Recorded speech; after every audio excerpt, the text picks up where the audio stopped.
welcome back, or hello if you're new, and happy 2023. I thought I'd kick off the new year by doing a money saving challenge. So in the month of January, I will not be doing any spending that is apart from my necessities. I really wanted to participate in this money saving challenge. I've done this in the past, and I was actually able to successfully complete a no-buy year, I believe back in 2020. I will link the video up above, but I thought I would start small this year by doing a no-buy month. And let me know if you guys are joining or what kind of like your financial goals are for this year, because I know I have a lot of goals when it comes to finances in the year of 2023. A no-buy month is essentially where you do not spend any money on unnecessary things, and this includes things such as going out nights, takeout, clothing, and anything that pretty much is not a necessity. Of course, you can make different rules for yourself, whether you want to make that rule of having takeout once a week, but personally for myself, this month I will not be purchasing anything that is not a necessity. And the goal of this is really just to kind of form healthy money habits, and as well as to help with saving and help for you to reach those financial goals that you have for yourself. And I always like to do these at the beginning of a new year, and now that it is the beginning of 2023, I think this is the perfect time to do it, especially when you just came off of the holidays where we tend to spend a lot more money and indulge in a lot more things. I love to have kind of like a refresh and a reset in the month of January. But of course you could do a no buy month any single time. If you're watching this in the middle of the year, the end of the year, the beginning of the year, it really doesn't matter. So let me know if you will be joining a no buy month as well, or try to. So in this video, I just kind of wanted to share with you the steps that I will be taking and kind of tips I have in order to stick to a no buy month, and what has really helped me and what I will be doing this month. Starting first with step number one, which is to decide what you will be spending money on and what you will not be spending money on. So of course, this is going to vary from person to person, but for myself personally, like I said, I will not be spending money on anything that is not a necessity. So I plan to not buy any clothes, makeup, hygiene products, takeout, do activities that cost money. I want to strictly just be spending money on my necessities, which are of course all the bills that I have to make on a monthly basis. Of course, you can make different rules if you want. Maybe you're just not going to do certain things, but you'll do a little bit of something else.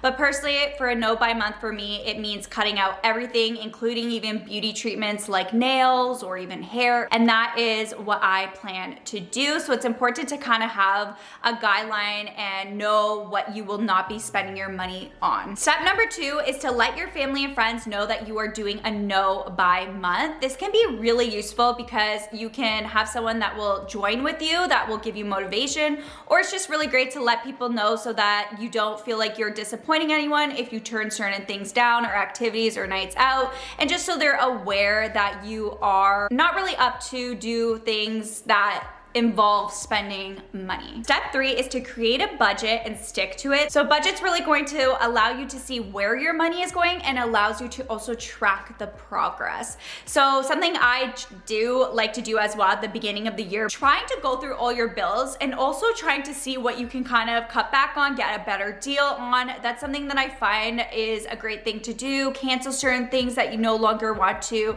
be purchasing every year, whether that's a subscription, whatever the case may be. Step number four is to get rid of any triggers that may get in the way. Of course, our triggers are going to be different for others, but this could even mean just avoiding certain places that are going to make you more tempted. So going out and maybe doing window shopping, or going to malls and just walking around, that could be a temptation. So it's important to make sure that you're just not going in those areas and just not stepping in those facilities. Or it could even mean following certain people on social media that kind of get you tempted to purchase certain things that you see. There are so many people online now, influencers, that post every single day different links to home decor, makeup, fashion, and have those kind of like to know it pages. And it's so tempting seeing such gorgeous things, and you may feel tempted to want to have those things even though it is not a necessary. It's probably an impulse purchase.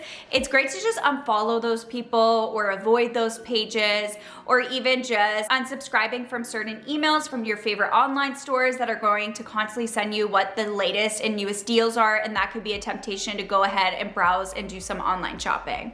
So of course, make sure that you avoid those triggers so that you aren't tempted to make those impulse purchases. And that leads me to step number 5, which is you definitely want to have a plan on how you will keep busy during this no buy month. From Monday to Thursday, I would say, is my weeks are very structured and I'm not really tempted to spend money. I'm usually just in my house and doing my thing.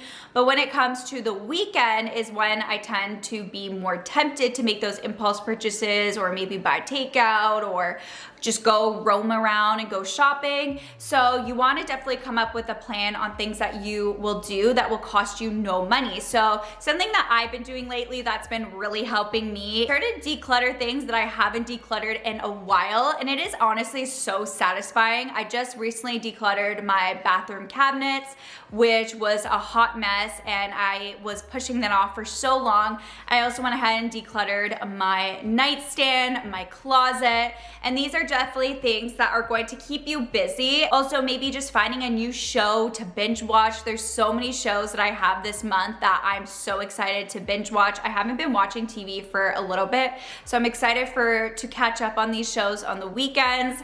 Another thing could be just finding activities that don't cost money, whether you go outside, picnic, do some outdoor activities.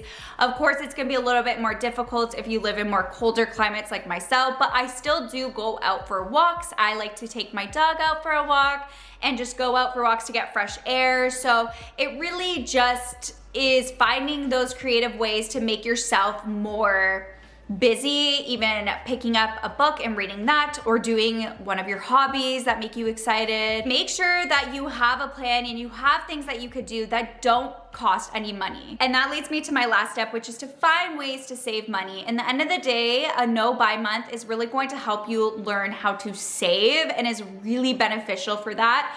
So examples is just cooking more at home, of course, bringing food to work like lunch, or even doing beauty treatments at home, like painting your own nails, or even canceling subscriptions. So a lot of the times we tend to be a part of subscriptions that we don't even really use, or you can even cancel subscriptions for a couple months and then go back to it if you want.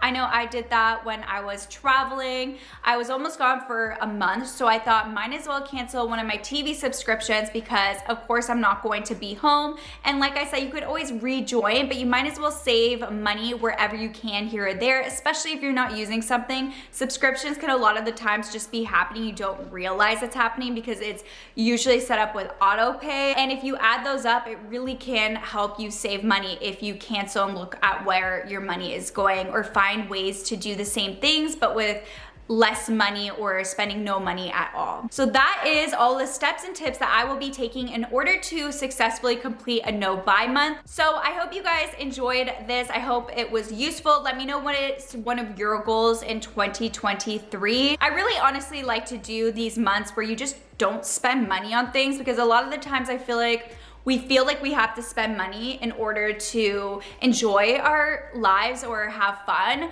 But there are so many things that you could do that you'll have just as much fun without spending money. And it's always important to also just have healthy money habits and learn the importance of saving. It can help you to get those bigger financial goals that you've always wanted to reach. It's also really great to have an emergency saving fund because so many things happen in life that we can't plan out. So it's important to kind of have a backup as well. Subscribe if you haven't. I do post every single Tuesday and Thursday, like I said. And with that being said, I will catch you guys in my next video. Bye.